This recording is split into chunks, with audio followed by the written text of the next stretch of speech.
But we begin tonight with a tale of two speeches, both from the same man, both from President Obama.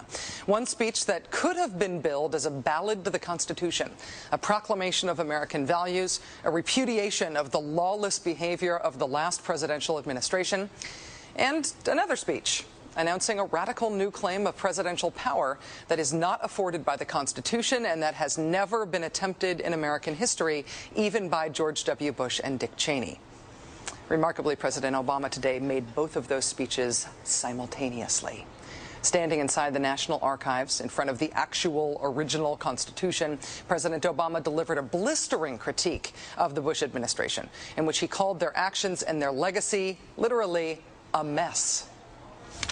Our government made a series of hasty decisions. Poorly planned, haphazard approach. Too often, we set those principles aside as luxuries that we could no longer afford. Our government made decisions based on fear rather than foresight. The decisions that were made over the last 8 years established an ad hoc legal approach for fighting terrorism that was neither effective nor sustainable.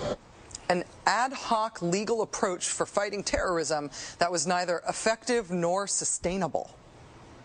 Ouch.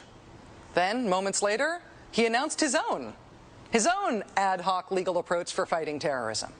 President Obama today proposed something new, something called prolonged detention. Doesn't sound that bad, right? Prolonged detention. Did you ever see the movie Minority Report? It was based on a Philip K. Dick short story. Came out in 2002. It starred Tom Cruise, remember? He played a police officer in something called the Department of Pre-Crime. Pre-crime is where people are arrested and incarcerated to prevent crimes that they have not yet committed. Mr. Marks, by mandate of the District of Columbia Pre-Crime Division, I'm placing you under arrest for the future murder of Sarah Marks and Donald Dubin that was to take place today, April 22nd, at 0800 hours 4 minutes. No, I didn't do anything. You didn't do anything, but you're gonna. Future murder. Creepy, right? Putting somebody in jail not for what they've done, but for what you're very sure they're going to do? There may be a number of people who cannot be prosecuted for past crimes. In some cases because evidence may be tainted, but who nonetheless pose a threat to the security of the United States. We're not prosecuting them for past crimes, but we need to keep them in prison because of our expectation of their future crimes. Al-Qaeda terrorists and their affiliates are at war with the United States, and those that we capture, like other prisoners of war, must be prevented from attacking us again. Prevented. We will incarcerate people preventively. Preventive incarceration. Indefinite detention without trial. That's what this is. That's what President Obama proposed today, if you strip away the euphemisms.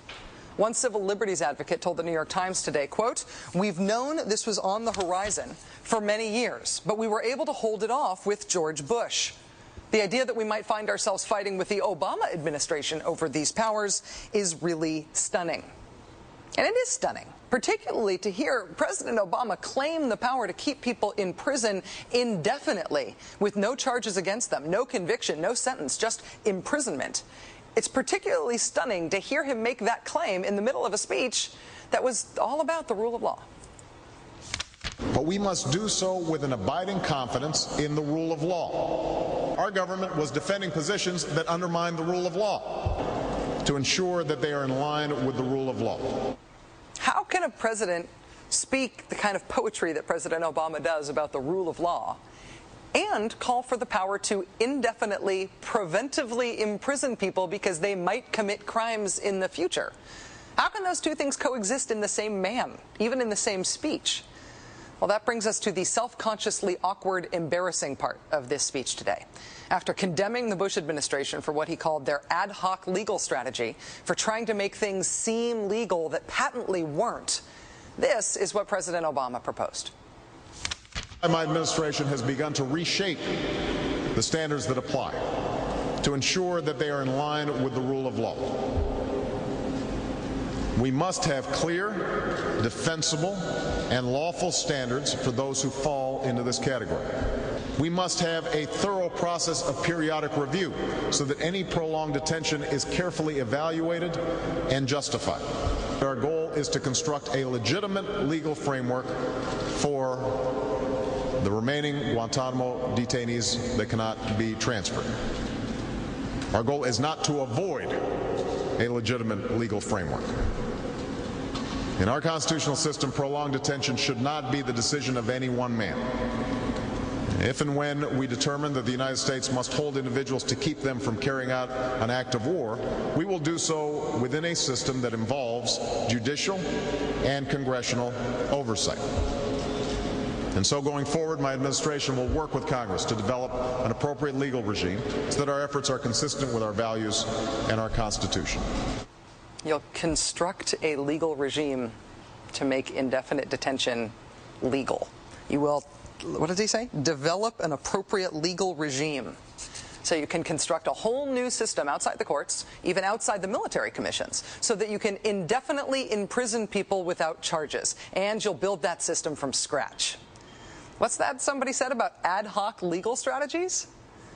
Just for context here, in the United Kingdom, where there isn't even a Bill of Rights, there's been a major debate about whether people can be held in preventive detention. Former British Prime Minister Tony Blair wanted 3 months to be the outer limit for how long anyone could be held. There was a big political fight about it. Parliament ended up limiting that power to 28 days. 28 days is still the longest period of preventive detention that's allowed under law in any comparable democracy anywhere in the world. How long would President Obama's proposed preventive indefinite detention last? Well, he's not saying yet, but here's how he defines the threat that he says makes indefinite detention necessary. Right now, in distant training camps and in crowded cities, there are people plotting to take American lives. That will be the case a year from now, 5 years from now, and in all probability 10 years from now. 10 years from now. So you could get arrested today and locked up without a trial, without being convicted, without being sentenced for, say, 10 years until the threat of your future criminal behavior passes. Prolonged detention, he's calling it. This was a beautiful speech from President Obama today with patriotic, moving, even poetic language about the rule of law and the Constitution, and one of the most radical proposals for defying the Constitution that we have ever heard made to the American people.